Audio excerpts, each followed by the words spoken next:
single ritual once drained every living thing from a planet, leaving the surface behind as a silent shell. The catastrophe was not a natural disaster, but the result of Sith knowledge deliberately turned against an entire population. Over centuries, the Sith refined similar abilities into a body of techniques used as weapons of war and instruments of domination. Drawing from ancient Sith knowledge preserved in legend sources, this countdown examines the deadliest techniques ever wielded through the dark side.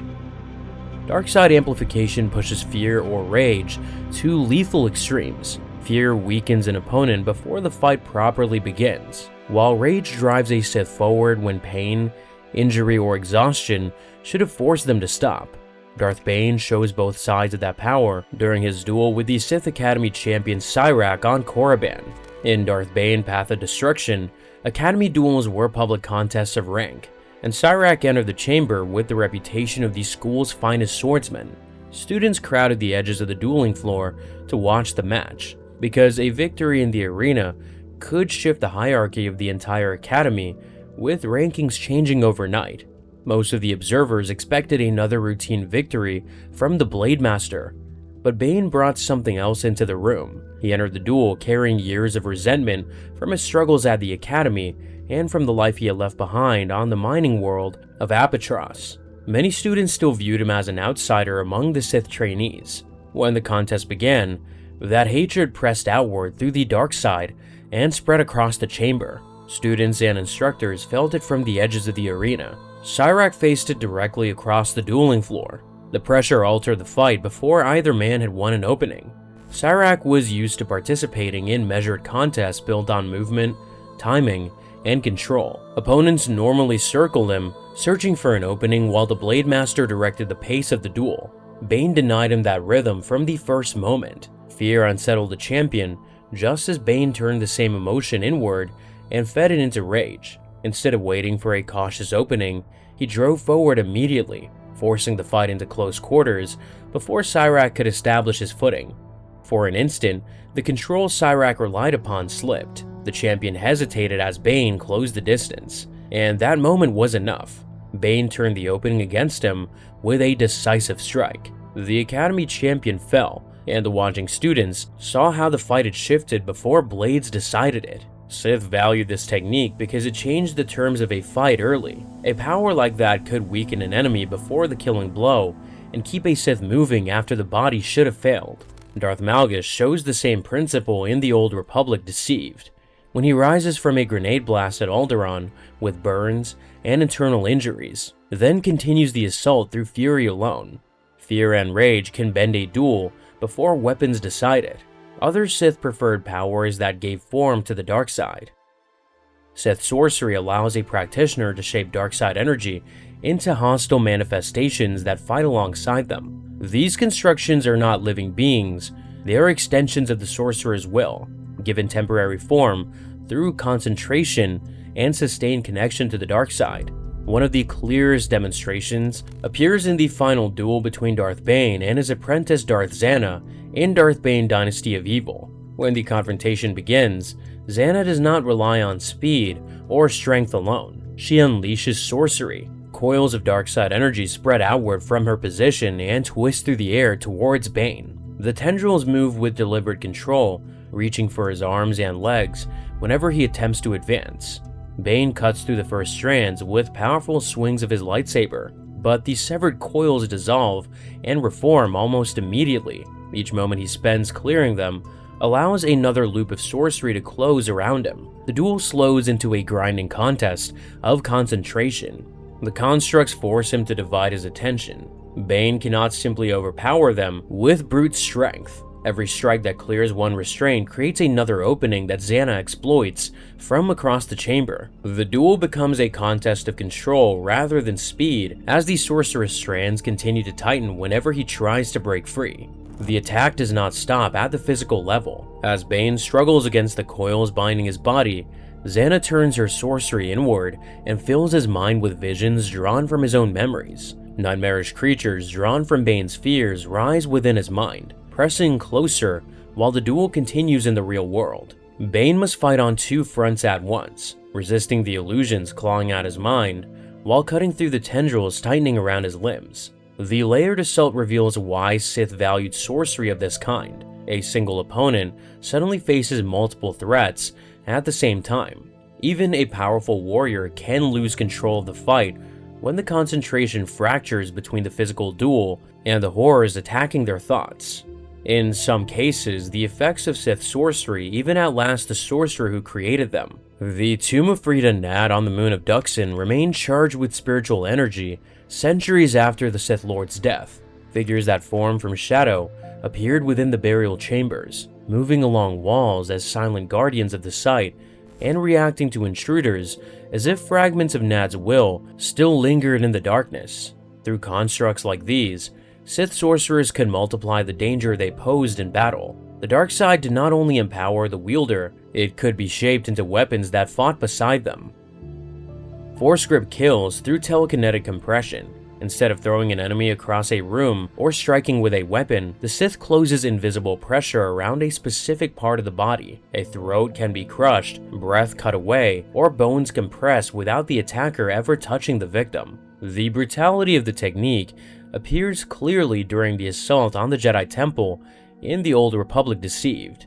As Darth Malgus advances through the ruined corridors of the temple, one of the defenders attempts to hide among the shattered stone and smoke of the battlefield.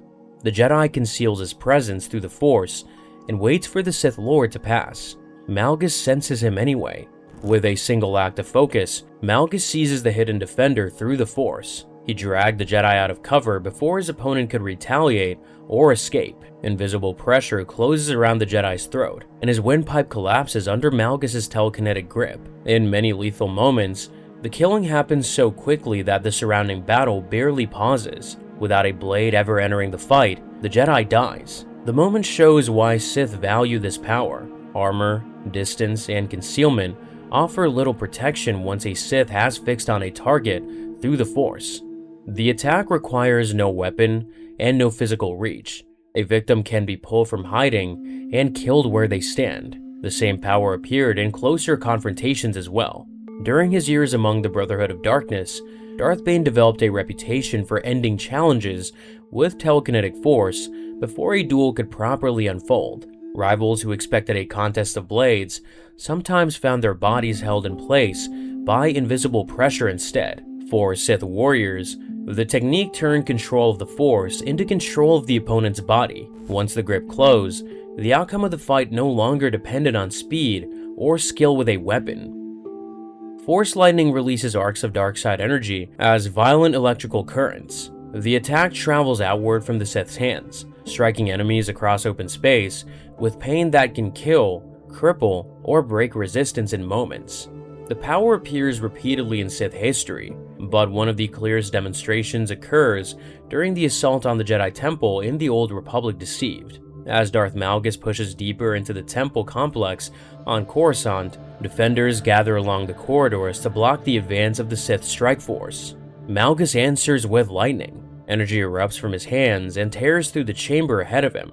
The hallway amplifies the blast as it bounces off across the stone, striking two Padawans standing between the Sith Lord and their master, killing them before the current reaches the Jedi Knight behind them. The electrical discharge burns through multiple defenders in a single instant, turning the confined corridor into a corridor of fire. The attack does more than kill. The shock of the strike throws the chamber into chaos. Survivors recoil from the blast, while Malgus continues advancing through the devastation it leaves behind. Earlier Sith used the same power under tighter conditions. In Darth Bane, Path of Destruction, Bane faces the Sith Blade Master Qasim in the narrow tomb passages beneath Korriban. When Qasim's relentless assault threatens to overwhelm him, Bane unleashes lightning that forces the Blade Master to recoil, breaking the momentum of the attack long enough for the duel to continue. For Sith warriors, lightning carried advantages that other techniques did not. The attack could strike from a distance, burn through multiple enemies at once, and display the wielder's power to everyone present. A blade might end a fight quickly and quietly. Lightning turned the same moment into a spectacle of dark side domination. Some Sith powers influence battles on a far larger scale. Instead of striking individual enemies, they reached across entire battlefields and guided the outcome of the war.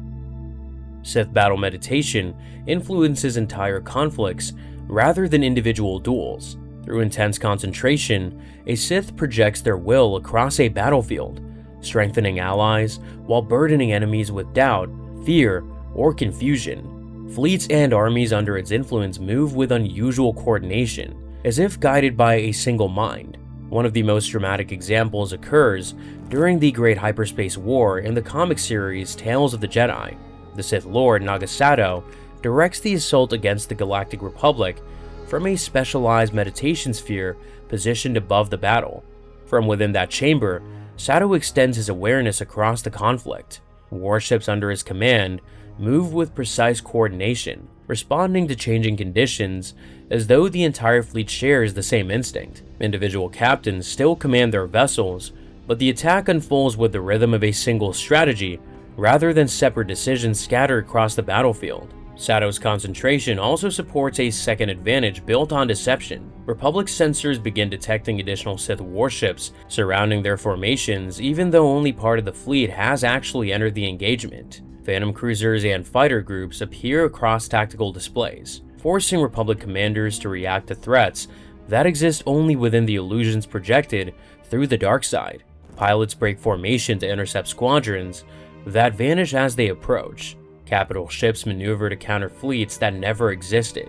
Each adjustment pulls ships away from their original positions, weakening the defensive line facing the real Sith advance. The confusion spreads through the Republic command structure. Officers attempt to interpret sensor readings that contradict visual reports from their own crews. Squadrons dispatched to meet incoming attackers suddenly find empty space ahead of them, while other alarms appear elsewhere across the battlefield. The deception collapses when the Republic explorer Gab Darrigan attacks the meditation sphere. His strike destroys the focal point of Sato's concentration. Almost immediately, the Phantom fleets vanish from Republic sensors, revealing the true size of the Sith force and allowing the defenders to recognize their lines. For Sith leaders, battle meditation offered a way to shape the outcome of war without entering the fight directly. A single mind guiding thousands of ships could alter the course of an entire campaign. Other Sith powers abandoned tactics altogether and instead fed directly on the life force of their victims. Force drain allows a Sith to draw life energy directly from another living being through the Force. The stolen vitality strengthens the attacker while the victim weakens or dies, turning living creatures into fuel for the dark side. A clear demonstration occurs during the final confrontation between Darth Malak and Revan aboard the Starforge in Star Wars Knights of the Old Republic. The duel takes place inside the command chamber of the ancient station, constructed by the Rakatan Infinite Empire, a structure powered by darkside energy and dedicated to endless war production. Along the chamber walls, several captured Jedi hang suspended within containment fields. As the battle unfolds, Revan presses the attack and begins gaining the advantage. Malak breaks away from the duel and turns towards the prisoners instead. Through the Force, he reaches into one of the containment fields and drains the life energy from the captive Jedi. Strength pours into the Sith Lord as the prisoner collapses lifeless inside the field. The exchange changes the nature of the fight. Revan now faces an opponent who can retreat from the duel whenever the balance begins to turn against him. Each time Malak withdraws, another captive Jedi becomes a source of power. Injuries fade as the stolen vitality restores him, forcing the battle to continue on terms Malak controls. The moment also reveals the cruelty of the tactic. The Jedi bound along the walls are not participants in the duel. They are prisoners whose lives exist only as reserves of strength for the Sith Lord commanding the chamber. As long as they remain alive, Malak can sacrifice them one by one to prolong the fight. Other Sith use the same principle beyond the battlefield. In Star Wars Knights of the Old Republic 2, the Sith Lords, Darth Traya confronts the surviving Jedi Masters at the rebuilt Enclave on Dantooine. Instead of attacking them with weapons, she reaches through the Force and strips away the energy that binds them to it. The Masters collapse where they stand as their connection to the Force is torn away. Centuries earlier, Exar Kun used a darker variation of the same idea. In the comic series Tales of the Jedi, the fallen Sith Lord gathers his Massassi followers within the temples of Yavin 4 and performs a ritual that consumes their life energy. The sacrifice anchors Kun's spirit to the temples even after his physical body is gone. For Sith Lords, Force drain transformed enemies and followers alike into reservoirs of strength. Victory in battle did not merely remove opponents from the field, it could also feed the power of the Sith who survived. Some Sith sought an even greater form of control over life. Instead of draining living beings, they reshaped them. Sith alchemy reshapes living beings through prolonged exposure to dark side rituals. Flesh, bone, and instinct can be altered until the creature that emerges no longer resembles its original form. For the Sith, this power made it possible to create servants, soldiers, and predators designed to serve their will.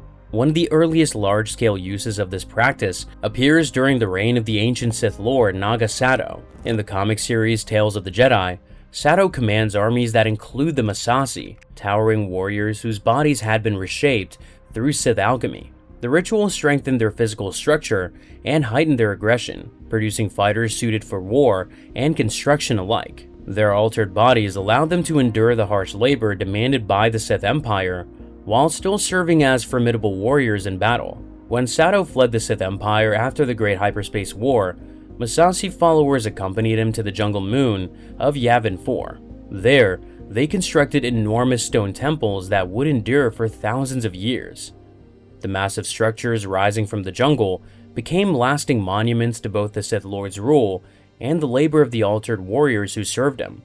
The effects of those early alterations lasted long after Sato himself vanished from history. Generations later, the descendants of those warriors still displayed the strength and ferocity produced by the ancient experiments. Other Sith inherited fragments of the same knowledge. Frieden Nad studied the traditions of Sith sorcery after traveling to Korriban and later ruled the world of Onderon as a dark side warlord.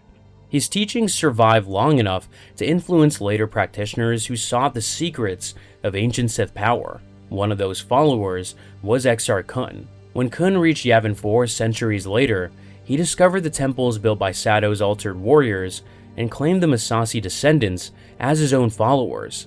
Under Kun's command, they became both laborers and soldiers in the restoration of Sith power on the moon. Alchemy could also produce creatures designed specifically to kill Jedi. Sith records link Exar Kun with the use of predators known as Tyrannotek, massive beasts bred to hunt Force users.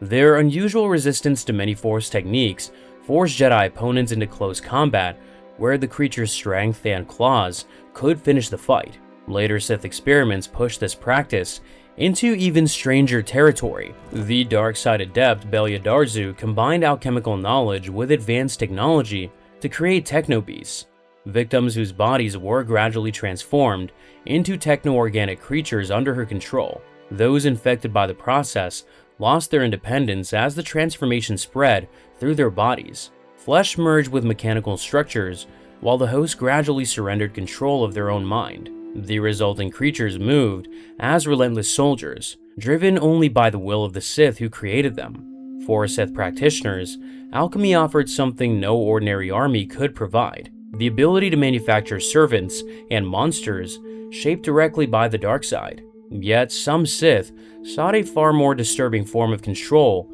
over life and death. Essence transfer allows a Sith to move their consciousness from a dying body into another living host. If the ritual succeeds, the victim's mind is forced out, while the Sith takes control of the body that remains. One of the clearest attempts appears in Star Wars: The Old Republic. The Sith Lord Darth Zash searches for a way to escape death and gathers relics connected to the ancient warlord Tulak Horde. These artifacts form the foundation of a ritual meant to transfer her consciousness into a stronger vessel. Zash chooses her own apprentice as that vessel. The ceremony takes place inside a dark temple on Dromund Kaas. As the ritual reaches its final stage, dark side energy gathers in the chamber while Zash prepares to abandon her failing body and claim the new one standing before her. The transfer begins, but the ritual does not unfold as she planned.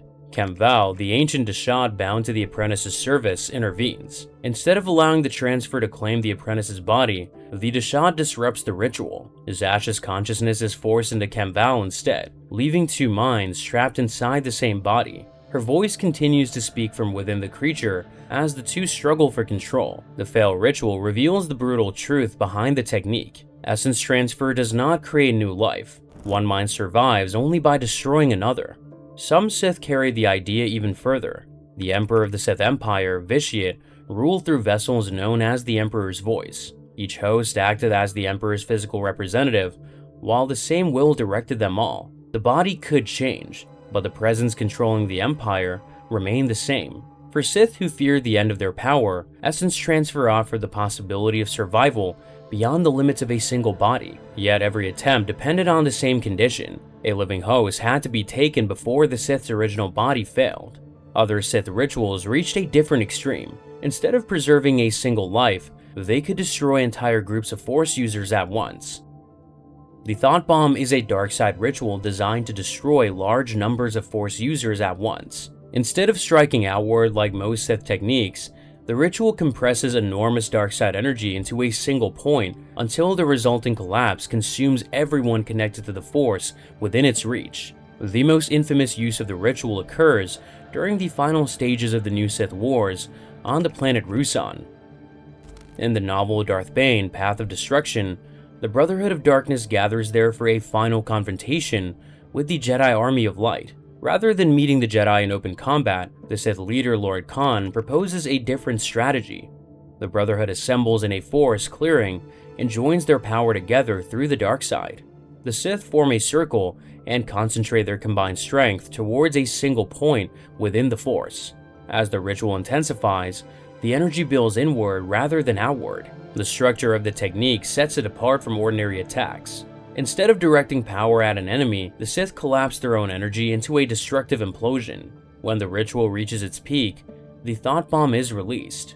Outside the clearing, the Jedi Army of Light advances cautiously through the forest of Ruusan. Knights and soldiers expect another clash with the Brotherhood's forces. Instead, they encounter an eerie silence across the battlefield. The forests of Ruusan fall unnaturally quiet before the shock spreads. Then, the disturbance erupts. Jedi scattered throughout the forest suddenly stagger as the shock spreads through the Force. Some collapse while leading troops through the trees. Others fall beside their soldiers in the middle of the advance, leaving companions staring at bodies that show no wounds or signs of violence.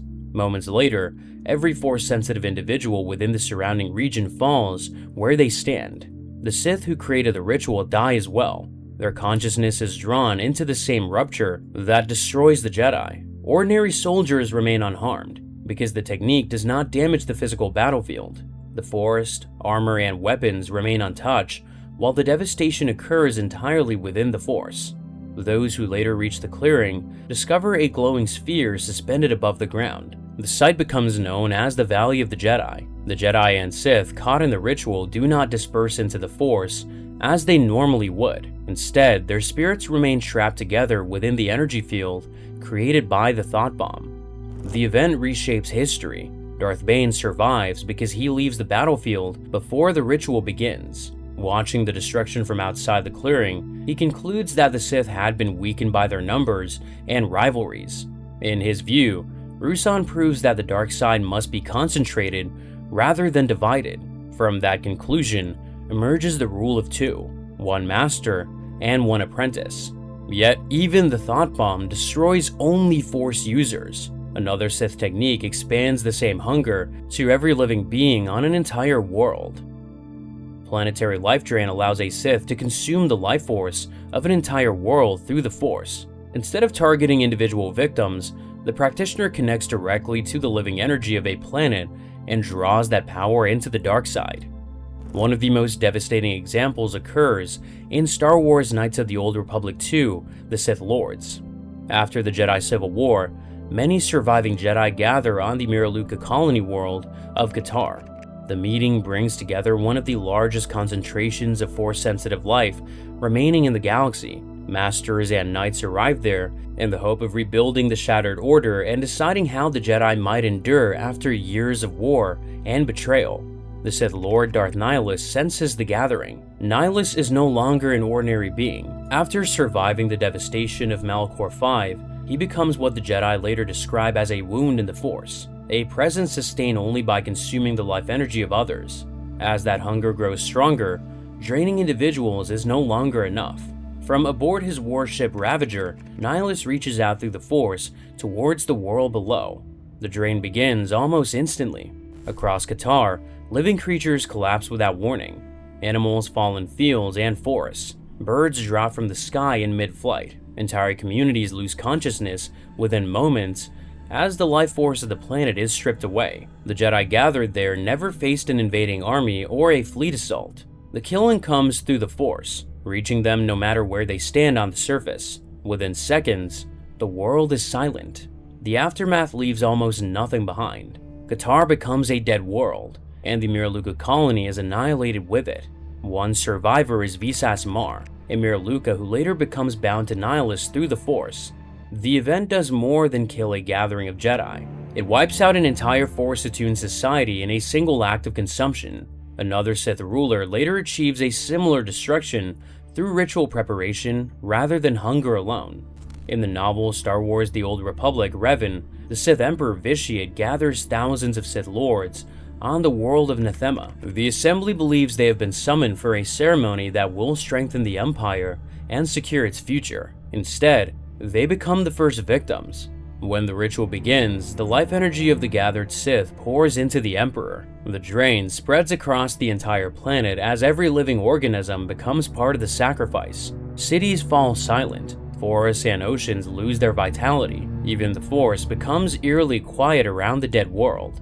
The power released in the ritual transforms Vitiate, strengthening his connection to the dark side and extending his life far beyond that of an ordinary Sith. The devastation leaves Nathema permanently scarred. What remains is not only a dead planet, but a place where the Force itself has fallen silent. Nathema stands as proof that the technique can do more than kill a population. It can leave an entire world where the Force no longer answers. Planetary life drain represents the most extreme form of Sith life-stealing power.